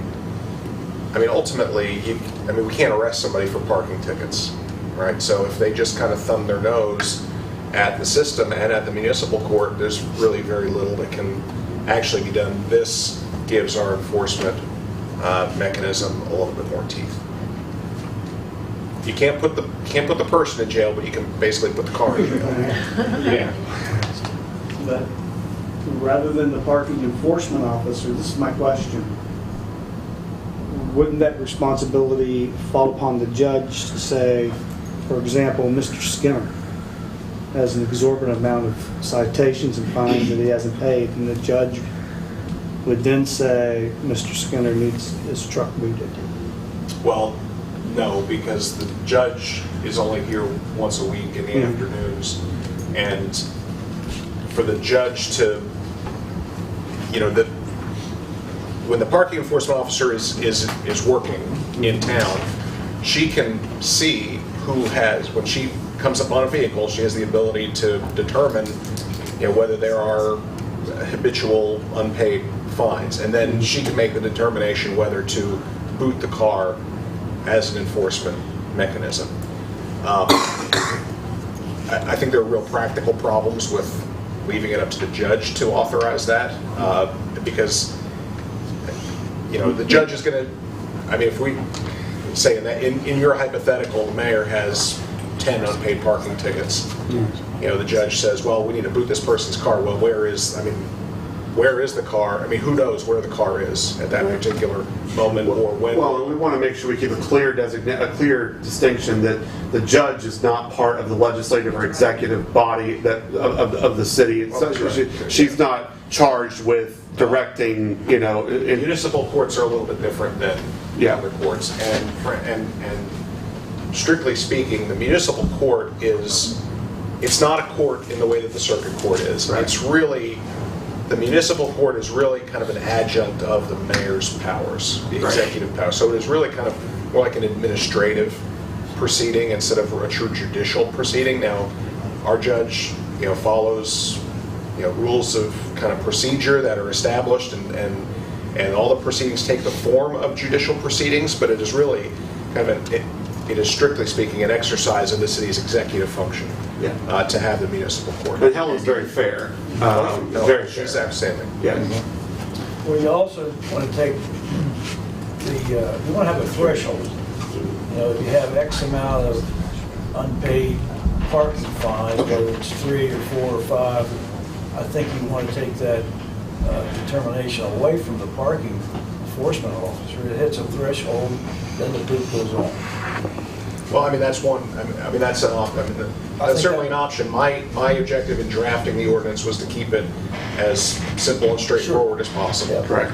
And if you want to direct, the key. The problem is if you remove discretion from the parking enforcement, you lock yourself into a particular course of action every time. Then there are always unintended consequences to that. Well, I think you have more unintended consequences if you leave it up to the discretion of the parking enforcement officers. I think it's a matter of how much you trust the parking enforcement officer to do an appropriate job. When we get report from the parking enforcement officer, we have the ability to go back and see if there's abuse or poor judgment being exercised at any given time. We have her out there every day of the week working. So, well, and keep in mind too, the ordinance specifically does talk about a warning system first before it even gets to a ticketable. So we do have leniency built into the ordinance, but we've we've taken similar measures with the city police department and kind of giving the chief and officers that are on the street discretion over, they're the ones there dealing with the issue. As long as it's within legal bounds of local, state, and federal law, they can kind of use their own judgment as to what needs to be done. And just for clarity, the ordinance, the draft ordinance, provides it authorizes police officers to correct, apply the immobilizer. We do have a question from Jerry before. Yeah, I'm here from Burma. We have our meeting next week, and so I'm here to hear about the ordinance. Is it written so narrowly just to be about the unpaid fines? Part of what businesses see are those people who continuously park on the yellow lines, regardless of how many warnings they get.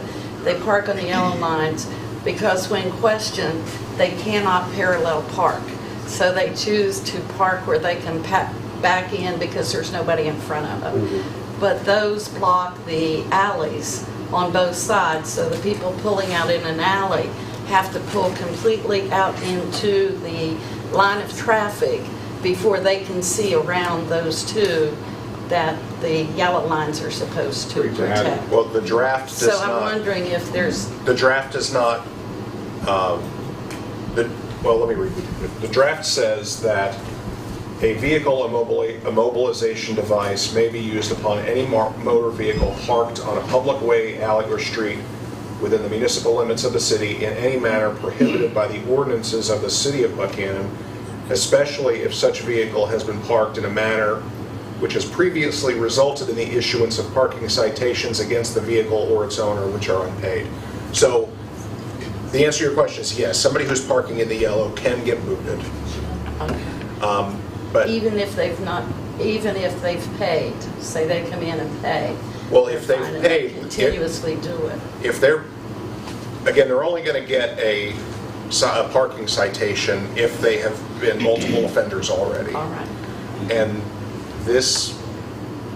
the ordinance as drafted gives the parking enforcement officer the discretion to apply the boot in cases where she feels it's warranted, or the city police officers. Or for that matter, actually, the ordinance even allows members of the fire department to authorize use of the boot, but I don't see that happening So to answer your question, if someone is profusely parking in a yellow, red, space they shouldn't be parking in, this ordinance gives the parking enforcement officer the leverage to be able to make a judgment call to say, I've given this person multiple citations in this particular area, and to try to get the message across that this is not a place to park. Okay, I think that's where our question was, because with the people who come in and park on the wrong side of the street, headed in the wrong direction, and then pull out into traffic in the wrong direction, we've seen an increase in the number of people who do that. So I think that was what our question was. Are you looking at all these other issues? And it seems like from what I've heard, you are. Well, clarification from Mike, if that only is enacted if there's unpaying tickets. If somebody parks on the yellow line, gets a ticket, comes in and pays it, next week parks on the yellow line, gets a ticket, comes in and pays it, the boot's not going to be... That's correct. So it's illegal. Yes, because the boot, we already have a parking ordinance in effect, I guess is what I'm trying to say. This doesn't take away from or change the parking ordinance that's already in effect. So the way it's written right now, your first fine is $50, your second fine is $100, your next fine is $200, and it compounds, it doubles every time you get a new fine. And the thought process behind that is if it gets to a point where it's just not affordable, you will correct or modify what you're doing. What this does is if you don't pay the fines, right, this allows us to have a better mechanism of enforcing the fine collection of the repeat offender. But I think it's important to stress that should you choose to violate the parking ordinance and continually pay your fines on a timely manner, you're not going to get booted. Your fine will just continue to double. Yeah, right. But if you as long as people are paying their fines, right, Right. They're not going to get booted. Right. We don't spell out every I just want to make that, tittle in the ordinance. and Mr. O'Neill, I just want Mrs. Henderson to get her answer corrected, and get your correct answer. If an habitual offender keeps paying their fines on a timely basis, they're not going to get booted. As a practical matter, no. The ordinance authorizes the use of the boot when a vehicle is parked illegally, especially in cases where there are unpaid citations. So we try to draft the ordinance as widely as possible, understanding that the parking enforcement officer is going to be empowered to exercise discretion on when it is appropriate to use it. So if I just keep doing it and paying the fines, I can still get booted? I mean, technically, yes. Practically, we just need to have that definition. I mean, that's what she's asking. Yeah, can we write it that it's indefinite? I mean, it can be written as however you want it. I mean, this is just the way this draft appears. Am I correct? I mean, is that what you're trying to find out, Okay, I Terry? have a scenario. I park my car on a yellow line or a blue line. I get booted, and 24 hours, 48 hours, I haven't paid my fine. Don't we need to have something in there that we can actually tow that car? You can already tow vehicles. But okay, because that could be a hazard for the people who's trying to get out of that alley. This is to try to bypass the towing part of it because it creates a liability issue for the city. But if we have to, we can tow it if it's Yes, sitting there but for so this many is a hours. non-invasive, way Just to. attempt to have another tool in the toolbox. Well, I'm just It's saying, not gonna somebody might not supplant pay it and still be sitting there 2, 3, 4 days. Well, sure, but I with imagine illegal. somebody is going to want their car I back know, at some but I'm just saying, point. just in case. I mean, we can think of all kinds of hypotheticals that kind of stretch the imagination, but as a practical matter, I think this gives parking enforcement another tool to collect on recalcitrant violators, and I guess what I want to hear from the council is do you, because now it's come up a couple times on the table, what I want to know, because again, we're just in a draft, we're not passing this tonight, we have a first reading next time. Do you want there to be a threshold, like a minimum, like if the fine gets to a certain amount, I'm just asking, if the fine gets to a certain amount and then you let the parking enforcement officer give their discretion? Or do you want it to be complete and total discretion? That's, I think, the clarity that we need to hear tonight. That's what I was suggesting at the beginning, is I mean, when you gave the substance of this report, essentially, there must be 1 or 2 people out there that are just abusing our parking. Is that correct? One in particular, but yes. Okay. So this has happened in the past where people rack up large bills of parking tickets, eventually come in and pay the tickets, but right now we're seeing one in particular rack up quite a few and hasn't made an attempt to pay. How much do they owe? At one point, I think it was about $1,000. How much? 5,000? $1,000. It was about $1,200, I think, was the last tally. There So are other municipalities that have these issues, and we ought to take a look at what they're looking We have. we have. That's why we're here. Yeah. Okay. So, Mr. Mayor, all I'm trying to do is use a small number of words here and simplify it to a way that Jerry gets her question answered, and I understand it too. So, the bottom line is this is an ordinance to help us control persistent violators of parking. Right. But I think the discrepancy comes in is it takes a certain number of unpaid fines, or if it's just somebody that, again, I want to clarify this. If I just continue to park, pay my ticket, park, pay my ticket, park, pay my ticket, I can still get booted if it's a nuisance and a danger? Could theoretically, under the draft of the ordinance, you could theoretically get booted in your scenario. Okay. Okay.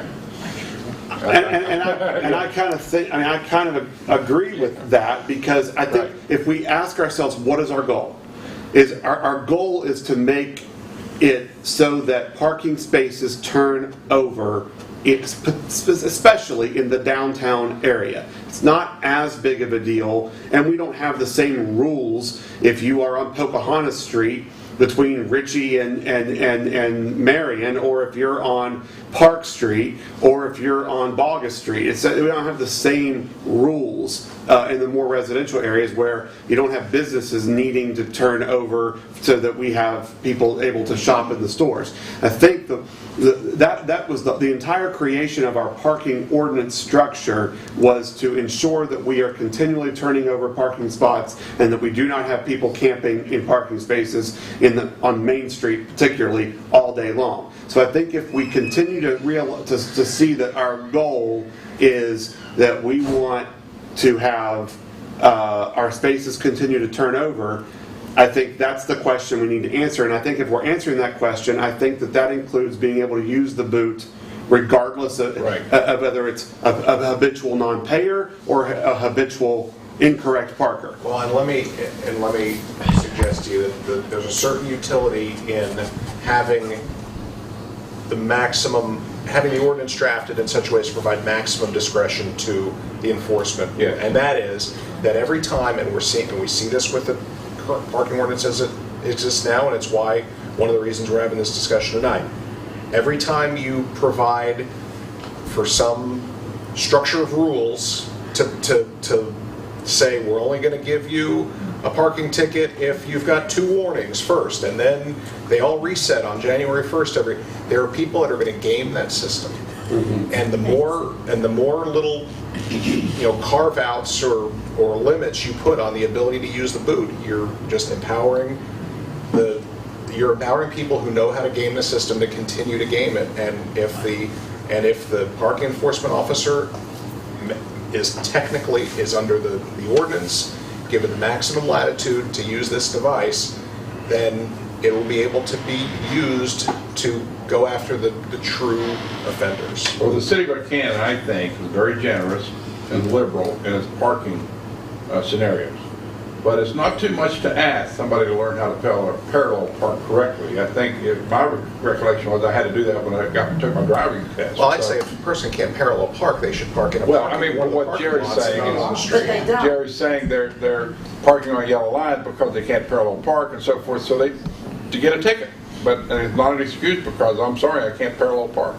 And I think I'm understanding it. I think it's more visible to some of the small businesses that aren't on Main Street, because on Main Street you don't have too many alleys that empty right onto Main Street. So you don't have that problem of being able to pull down an alley and all of a sudden you can't see on either side, but you still have to pull out at some point. And you're coming out into 2 lanes of traffic and you have to come halfway. So I think that's why it's more prevalent to see from our perspective.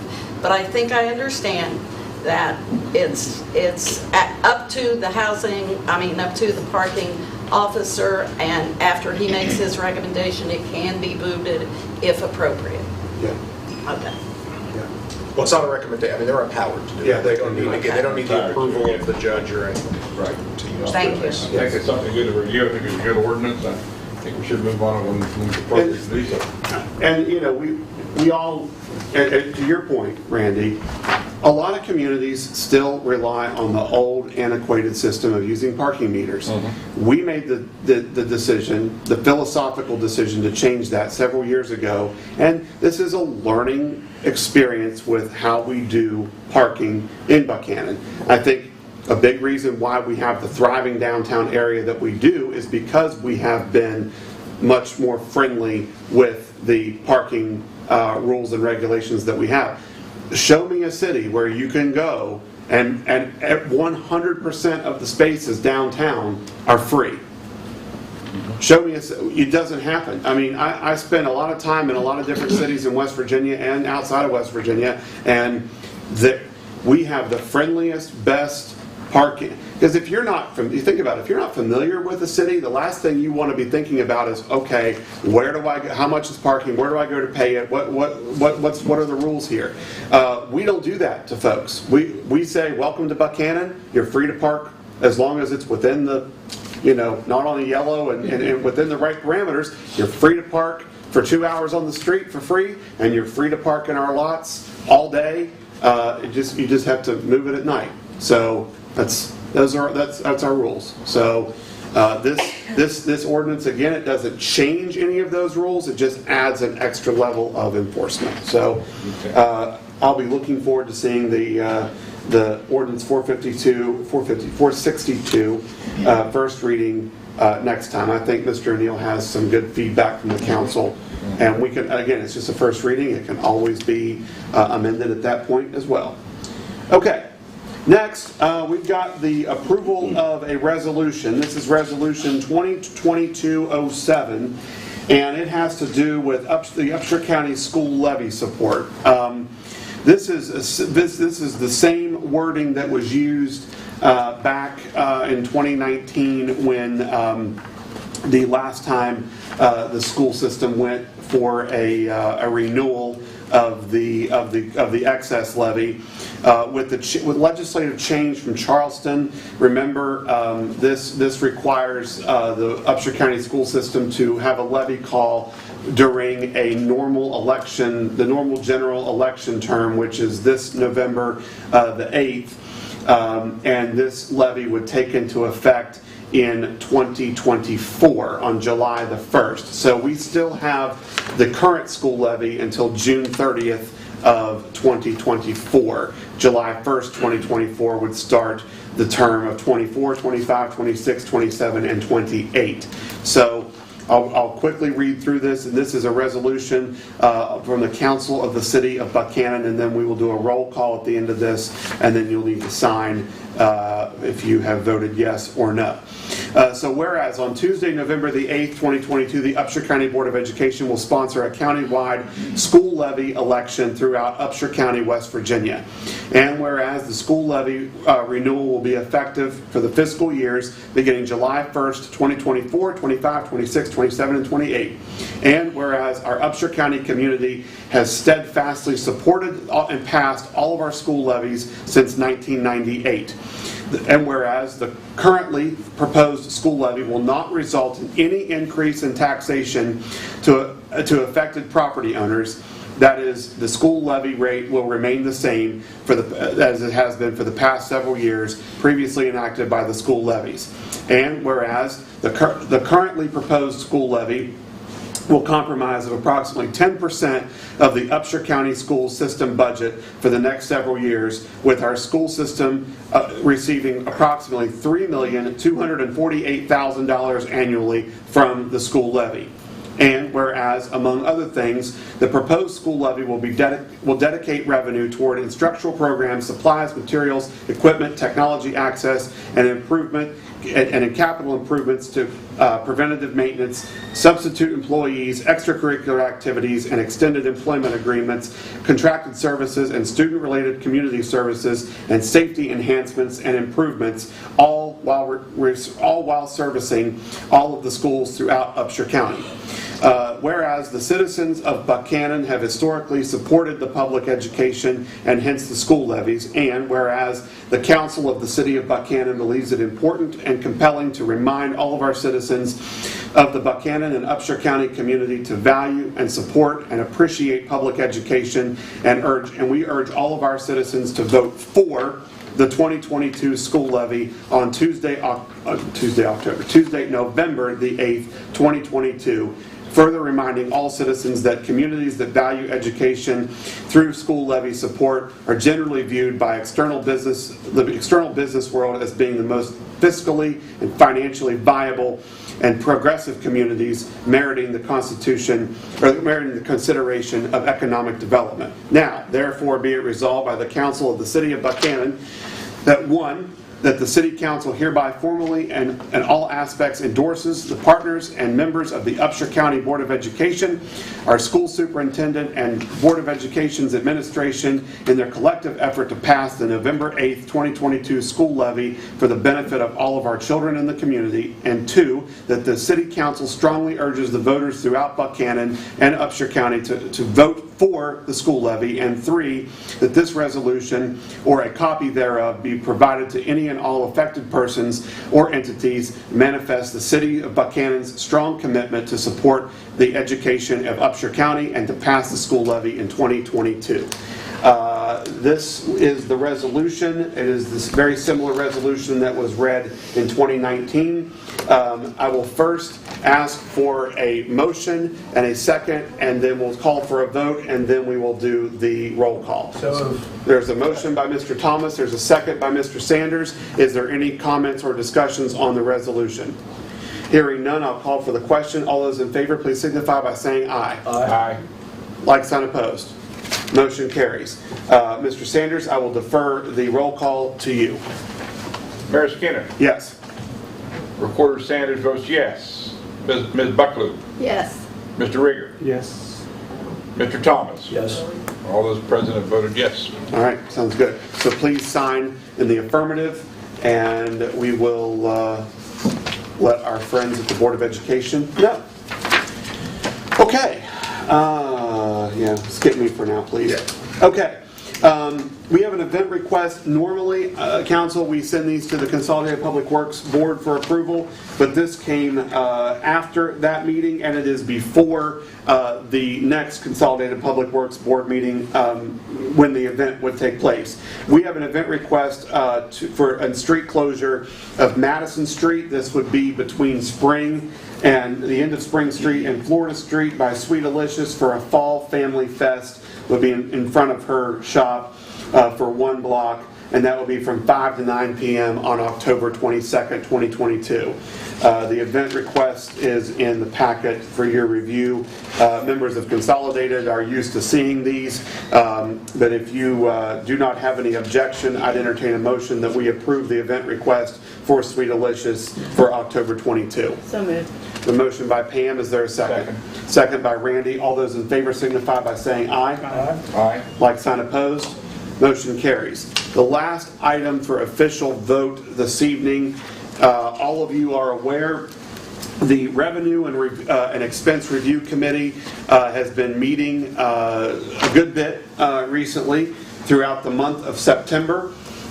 We reviewed every single board of the city, every single employee of the city to work on giving pay raises to each department that we oversee. I need to let you know that the members of that committee were made up of a representative from each board. So a waste board member, a water board member, a sanitary board member, and a Consolidated Public Works board member worked with Amby and Barb and also the department heads of each of those departments. I want to specifically on the council thank Dave Thomas and Jack Rigger for your work on this. Jack was excellent in it in providing us with the all of the spreadsheets that we needed to review all of the information. He worked hand in hand with Amby and Barb and Dave Thomas. He was very instrumental. Dave has a great financial mind and always keeps us in line when it comes to spending the city's money. Scott Randall represented the waste department. I am the only person on the from the city council allowed to be on the sanitary board, so I represented the sanitary board, and so we've been meeting, and it was a great group, and I appreciate everybody who's been involved in this process. So let me briefly read to you what is being presented, and Amby is certainly. I hope she chimes in as well. I have for you not individual names. We will be here until midnight, but I have for you from Amby's spreadsheet here the totals of all of the departments that were affected. So just starting out with this is salaries. The general office general fund. This is office general fund, not overall general fund. Office general fund. The difference, we went from $1,430 in salaries to $1,864.72 in the. Hang on. That's the difference in you didn't go from that. This is the salary plus or total, an increase of. Okay, an increase of. Okay, gotcha. thank you. So it's an increase of $1864.72. That includes the benefits. Right, yeah, and we did not look at benefits. Ambi did all of that for us because she calculates all of that. The board only looked at just the straight up pay per hour. So like retirement, workers' comp, unemployment, yeah. So, thank you for that. 1864.72 is the increase in office general fund. Code enforcement is increase of 2905.01. That's 2009-905.01. City Hall is an increase of 3,410.53. Parking enforcement is an increase of 3,605.47. These are all annual terms, by the way. The police department is an increase of $160,828.18. Fire increase of $16,673.28. Street department increase of $83,697.87. Stockard Youth Center is an increase of $4,925.48. Colonial Arts Center is an increase of $2,691.52. The horticulture is an increase of $3,829.86. The water plant and line, we have a plant side of the water operation and a line crew side, and we do the same for the sanitary, but both together is an increase of $66,768. Office water, and keep in mind, out there, these utility boards actually pay rent to City Hall. They are their own separate entities. The city council itself does not have authority over the water board, the sanitary board, or the waste department. They each have their own separate boards, and any monies that are paid for those. So if you look at your utility bill, what you see for water, that goes specifically for water. It does not come to general fund. What you pay for waste is the same, and what you pay for sanitary is the same. They go to their individual boards. We cannot use those monies for anything else except for those particular boards. That is per state code. So office water is $10,907.70. Sanitary plant and line is $40,814.59. Office sanitary is $13,835.09. Waste, that's garbage, is $104,685.61.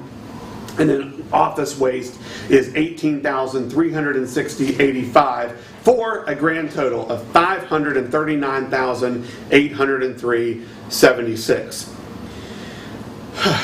So, that is the proposal. I know all of this came at you very quick, but several of you who are sitting up here have seen and heard these numbers because you were part of the Revenue and Expense Review Committee.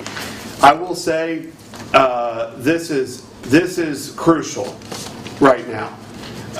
We have to stay competitive. What we have seen economically over the past year with drastic inflation, our employees are feeling it. And we have to maintain the high quality of services that we provide to our citizens each and every day, because we all know this, we are not the reason why Buckhannon is a great place to live and work and enjoy. It is our employees who work out on the streets and in the departments every day and in our City Hall office every day. That's who makes our city organization what it is. And we've long prided ourselves at the city that when we bring a new employee on, they're going to retire here. That has always been the case in Buckhannon. But we've seen that because of the economic conditions that we're in, we've had some turnover here recently, and so we need to make sure that we are staying on the cutting edge of providing livable and competitive wages. We've always said that we have great benefits, and we do. We have great benefits, but you can't always eat benefits.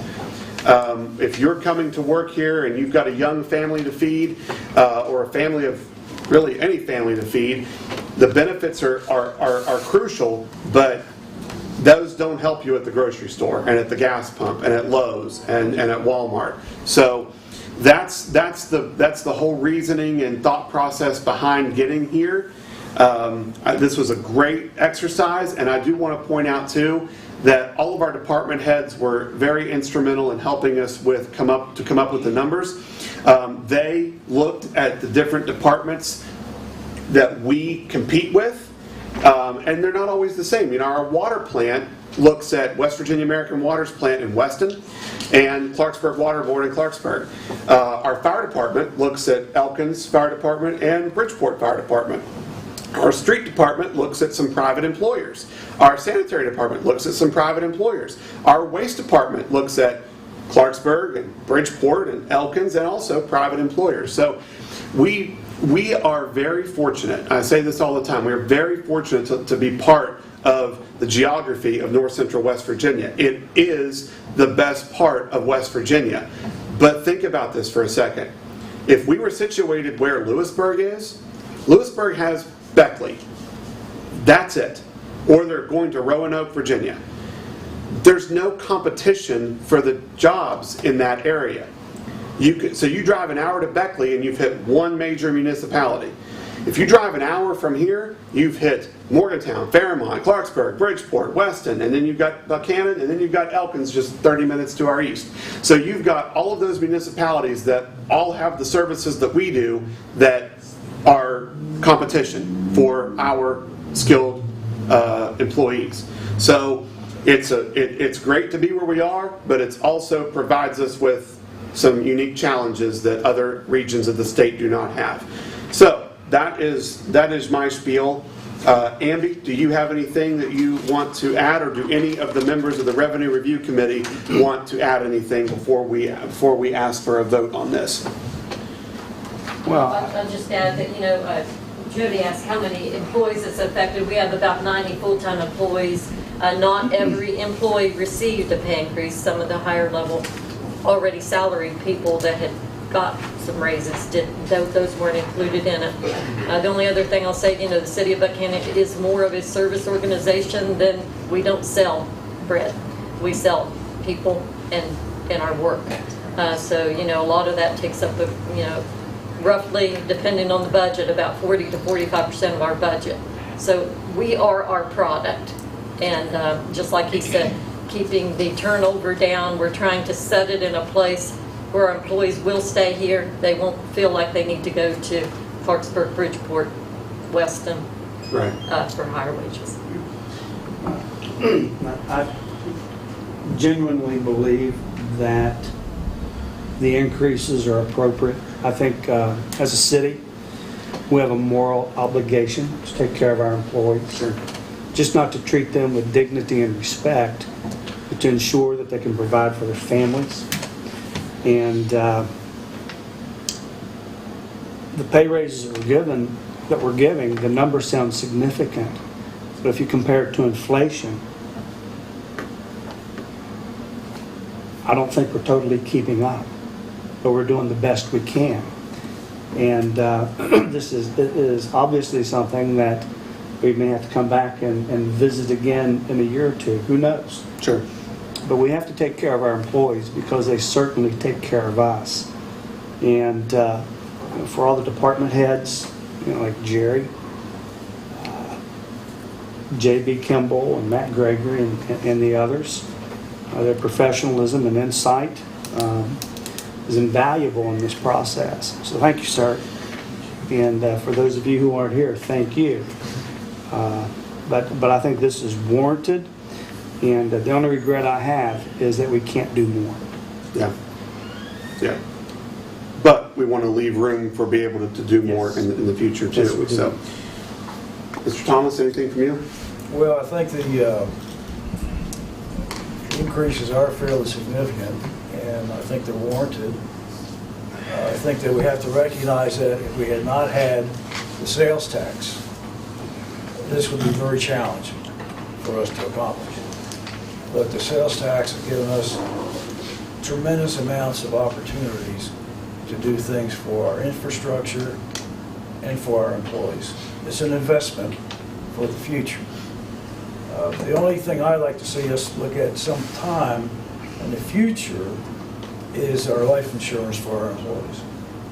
We have a very, very small package in regard to that benefit, and it's not a very costly benefit to have. And I think it's something that we should look at for the future. Sure. Thank And you. I thank Amby for all the work she did, and Barb. I'm sure it was very time consuming. And I thank Jack and Scott for what they also did. Yeah.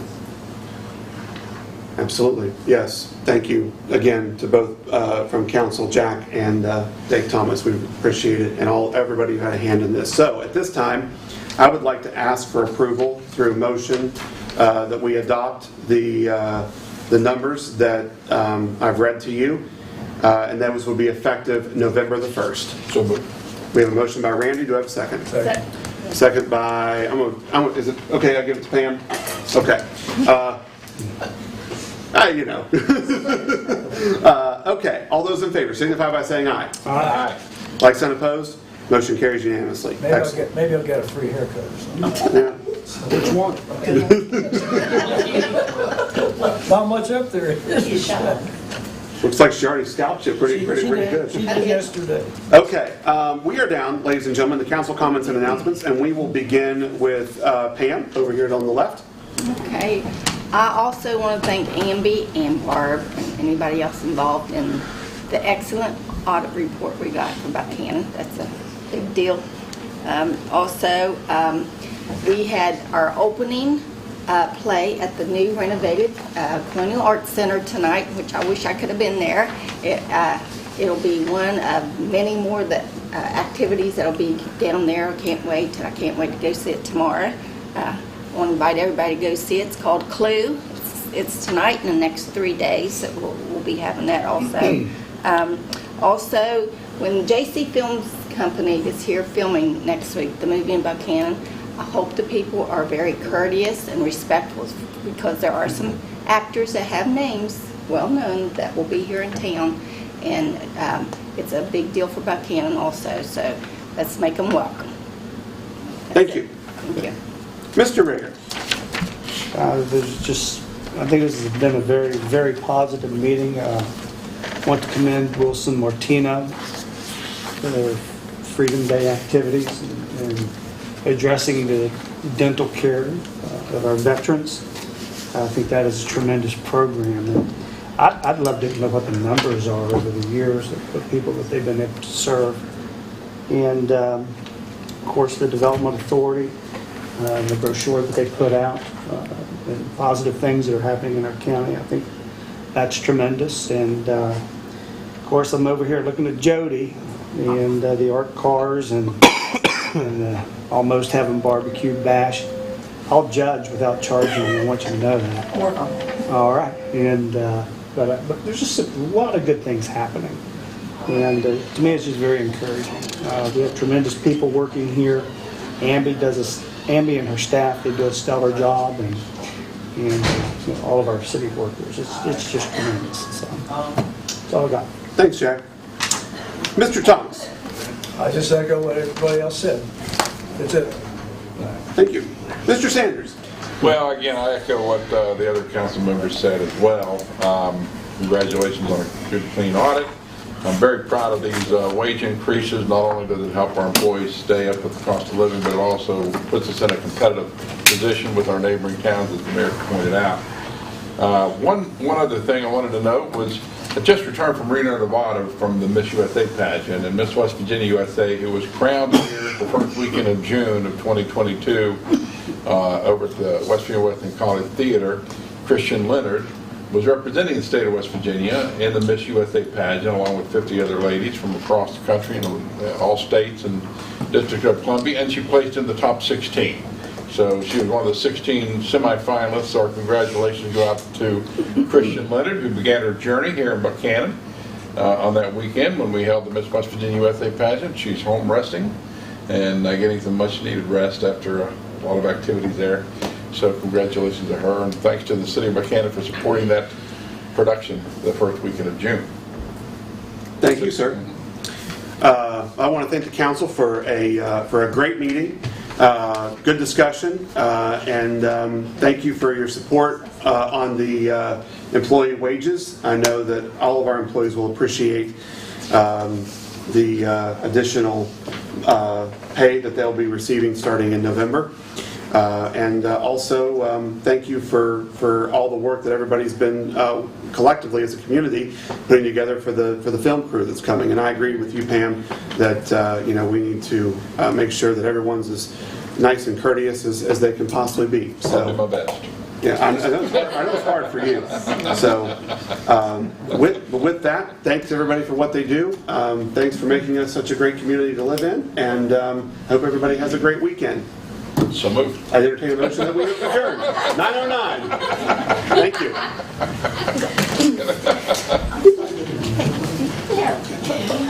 Randy, did you get family? This conference is no longer being